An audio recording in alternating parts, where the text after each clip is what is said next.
नेपालीहरूको महान चाड विजयादशमी 2081 सालको उपलक्ष्यमा हजुर लगायत हजुरको आमा बुबा, दाजुभाइ, दिदीबहिनी, आफन्तजन, इष्टमित्रका साथै देश तथा विदेशमा छरिएर रहनुभएका सम्पूर्ण नेपालीहरूमा दुर्गा माताको आशीर्वाद सहित शान्ति, सुस्वास्थ्य, दीर्घायुको हार्दिक मङ्गलमय शुभकामना व्यक्त गर्दछु। विजयादशमी 2081 सालको हार्दिक मङ्गलमय शुभकामना। नयाँ कपडा, मिठो खाना अनि आशीर्वाद लिने, नयाँ कपडा, मिठो खाना अनि आशीर्वाद लिने, हरियो असोज सुखमय जीवन कति आनन्द दिने, हरियो असोज सुखमय जीवन कति आनन्द दिने।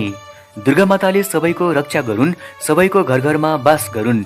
होस् हिमाल जस्तो उच्च भावना, सागर जस्तो निश्चल कामना। विजयादशमी 2081 सालको हार्दिक मङ्गलमय शुभकामना।